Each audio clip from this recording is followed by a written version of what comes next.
series, and this is Pointless, the quiz show where you're trying to get the lowest score by giving the least known answers. Let's meet tonight's contestants. Couple number one. Hi, I'm Madison, and this is my mum, Kerry. Couple number two. Hi, I'm Ria, and this is my husband, Chris. And couple number three. Hi, I'm Stephen, and this is my dad, Bruce. Thank you, and welcome to Pointless.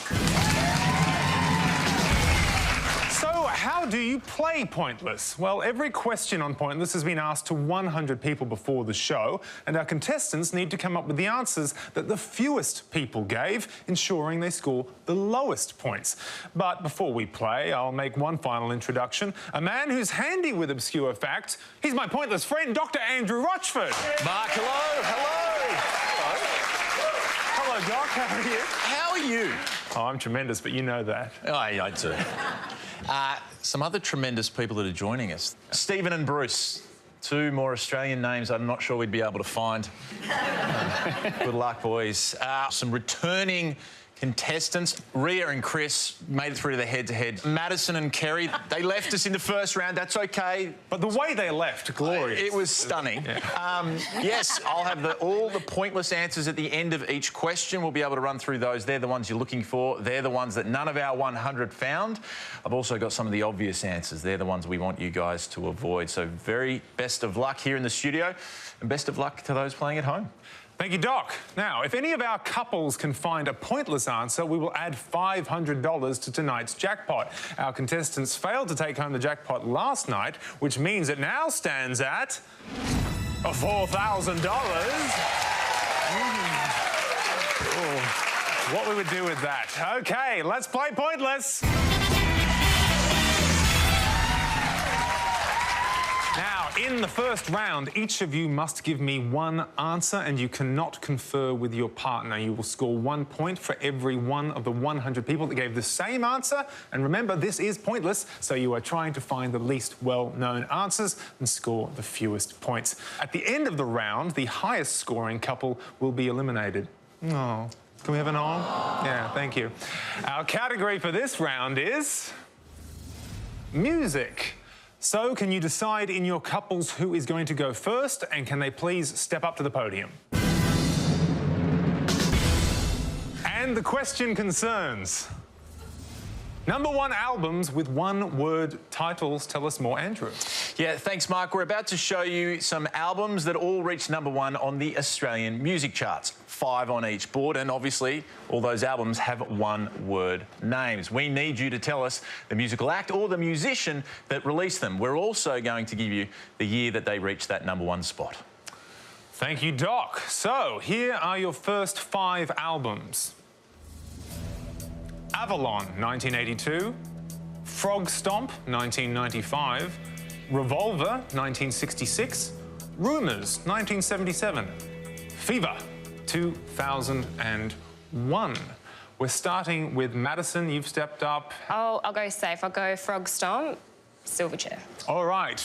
We're saying Frog Stomp is a Silverchair album. Let's find out if it is Silverchair. It's correct. How many people said it?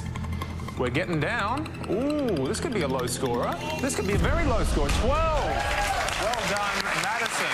Great answer, Madison, and a killer album. It went to #1 in Australia, went top 10 in the US, all before Daniel Johns turned 17. Amazing. Oh, God, what have I done? All right. Ria, can you name an act associated with one of these albums? No, the only one I knew was the one that Madison got. Oh. So I'm going to have to guess, and it's probably going to be 100. Rumours, is that John Farnham? All right. So we're saying Rumours, John Farnham. Let's find out if John Farnham is correct. No.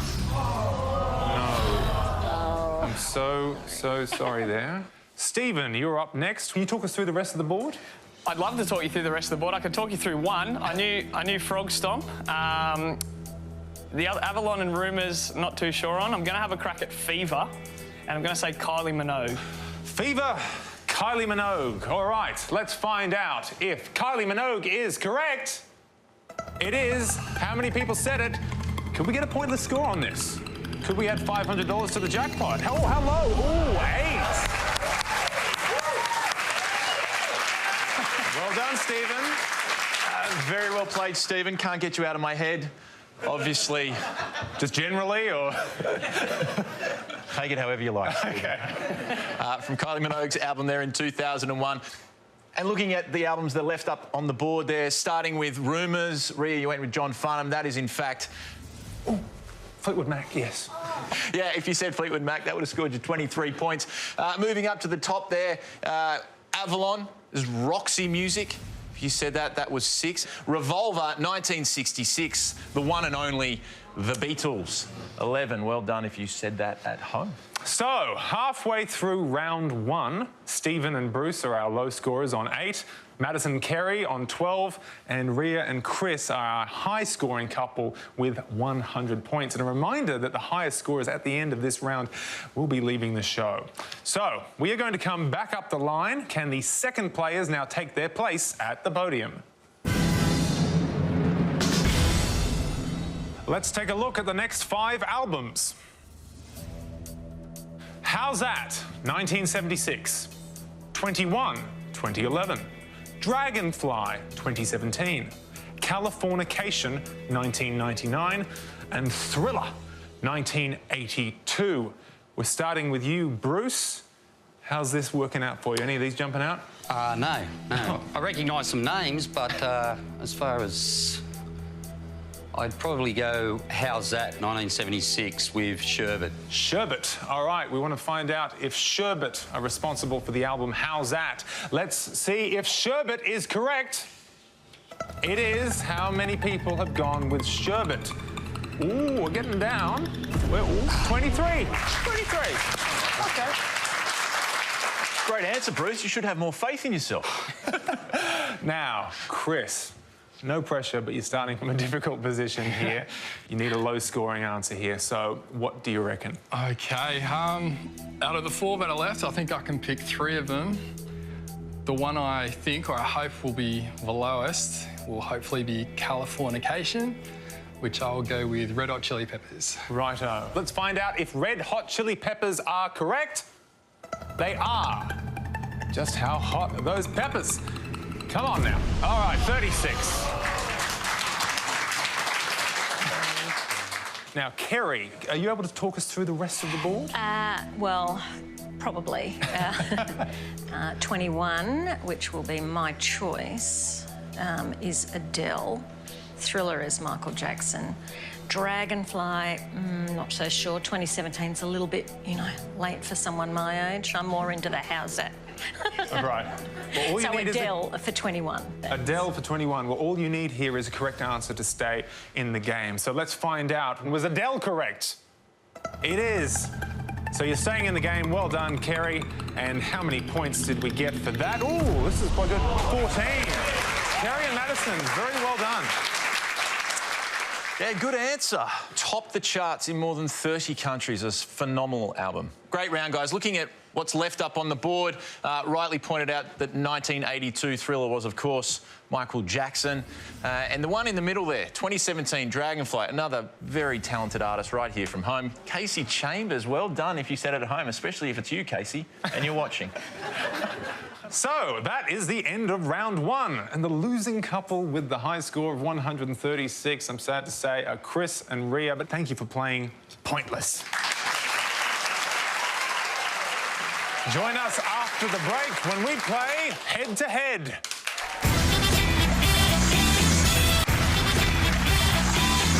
Welcome back to Pointless, where Madison and Kerry and Stephen and Bruce have made it through to our head-to-head round. You are now allowed to confer. The first couple in this round to win 2 points will be playing for the jackpot. And remember, as always, we're looking for the most obscure answers to our questions.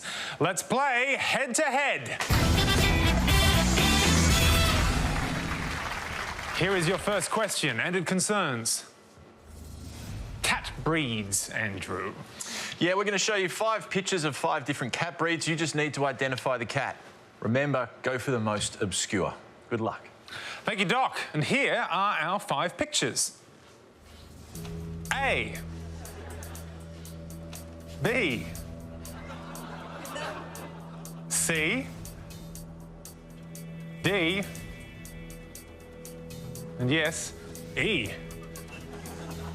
Madison and Kerry, you had our lowest score in the last round, so you go first. Are you cat people?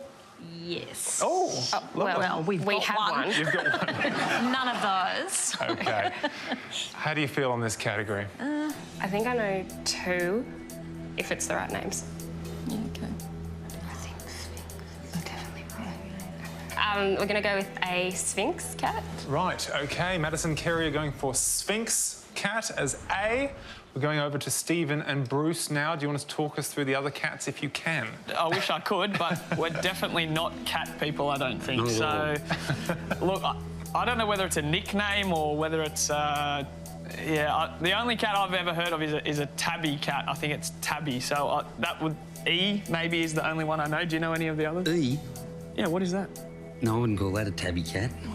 Well, That's Mr. Jinx. these are the things you got to tell me. I'd go, D is a tabby cat. Looks like a leopard. I'd go a leopard. I know about tomcats and battle cats, but I don't know about... So what does a tabby cat look like? Like D. Yes. Okay. D could be a Persian cat. Okay, we've totally gone off Switched. the tabby cat. We're going E is a Persian cat. Okay. So Madison and Kerry have gone for A, Sphinx. Let's find out if Sphinx was correct and how many people said it. Sphinx is correct. How many of our 100 people said Sphinx? Oh, this is quite a low score, isn't it? Oh, 8. Righto. So, Stephen and Bruce, you're going to need 7 points or fewer to win this point. So let's find out if E is a Persian cat. It is. Oh. Well done. Now, is it going to be 7 points or fewer? We're heading down. This is close. Oh, 28. Okay. And congratulations, Madison and Kerry, you win the point. Well done, Madison and Kerry. Great answer to kick off the head-to-head. Sphinx, according to the Cat Fanciers Association, their skin feels like the skin of a warm peach. Just in case you were wondering. B there, if you'd said that, is a Scottish fold. Taylor Swift has 2, Ed Sheeran has 1. That would have gotten you 4 points. Skipping over C, let's go to D. It is not a tabby cat, and it does look like a leopard. It is a Bengal. And if you'd said that, it was 14. But the best answer on the board was C, and that is an Abyssinian. Would have got you 3. Congratulations if you said that at home. Well done. So, Madison and Kerry have taken out the first point of the round, which means that Stephen and Bruce need to win the next point to stay in the competition. Can they do it? We'll find out after the break.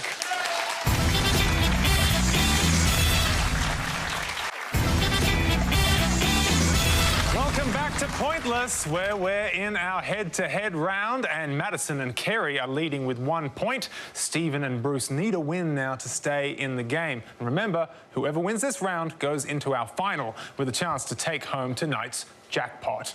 Now, Stephen and Bruce, you have a business idea that it sounds quite interesting. Tell us about that. We watch a lot of the rugby league, a bit of AFL as well, and we noticed that in the competition, the players tend to not want to wear their socks pulled up. So we came up with the business idea that when those socks are pulled down and they're sweating and they've sprayed water all over themselves, that extra material is actually holding weight, and that's no good for them. So we designed the short sock. And just before anyone at home gets any ideas, you have patented this? Oh, yes, yes.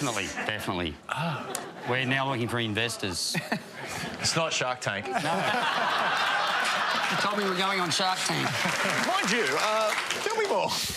Now, our next question concerns Jane Austen. Andrew?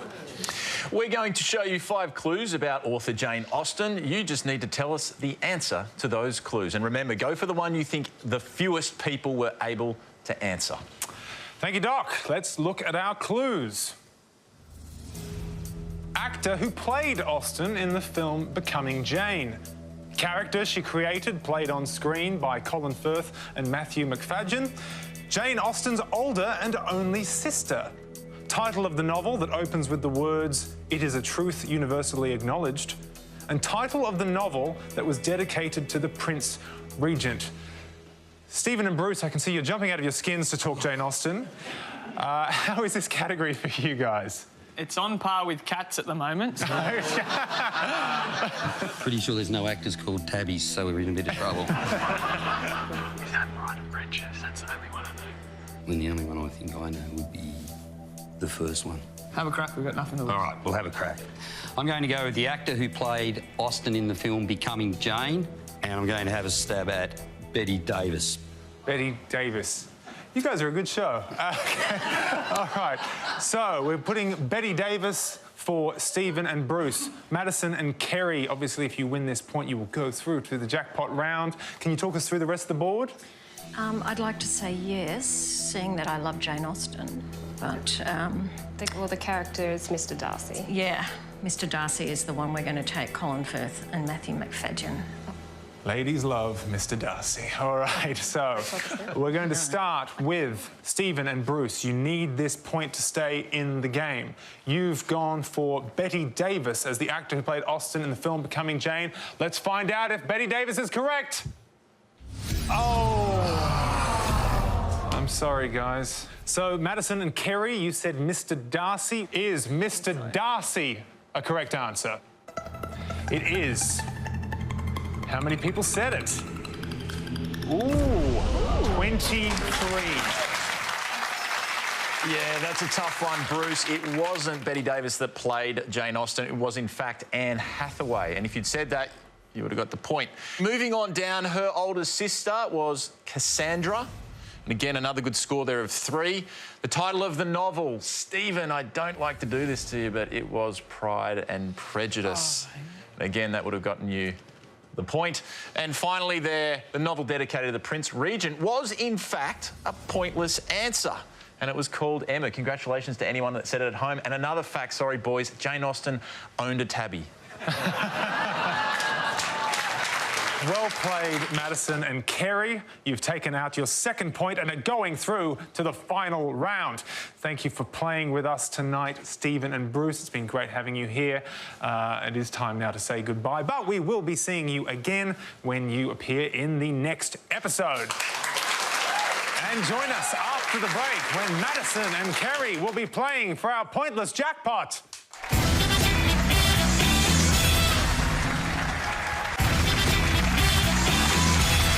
Welcome back to Pointless, where Madison and Kerry have made it through to the final round and are taking home our exquisite and highly coveted Pointless trophy.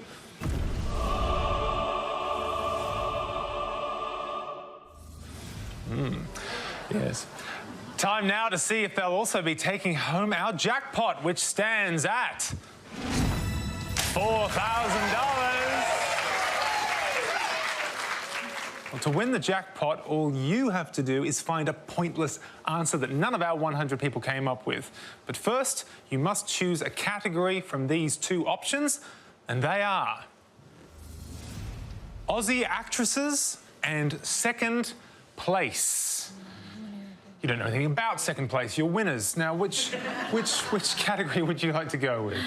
Aussie actresses. Aussie actresses. Oh. Yeah, so there are 2 subcategories here. What we are looking for is for you to give us the name of any feature film that had an initial cinema release between 2000 and 2009 that starred Rose Byrne, or any feature film that had an initial cinema release between 2000 and 2009 that starred Naomi Watts. You cannot give us the name of any short films or movies made for TV. Good luck. Now, you have 30 seconds to come up with your 2 best answers. And all you need to win the jackpot of $4,000 is for just one of those answers to be pointless. Let's put 30 seconds on the clock. And your time starts now. The Conjuring 2 for Rose Byrne. Yeah. Naomi Watts, what's the one where she's with Robin Wright? They're the mothers and the sons. Oh, What do you know? I don't know, the one where she was in the... 7 Grams. 7 Grams. Is it 2000? I think Naomi Watts is any movie. I think it's just Rose Byrne, isn't it? That's No, I think it's both of them are 2000. 10 seconds. Okay, do you want to do 7 Grams? Yep. Conjuring 2? Yep. Yeah. Yep. Okay. Time is up. Let's get your 2 answers, and please let us know the category those answers relate to.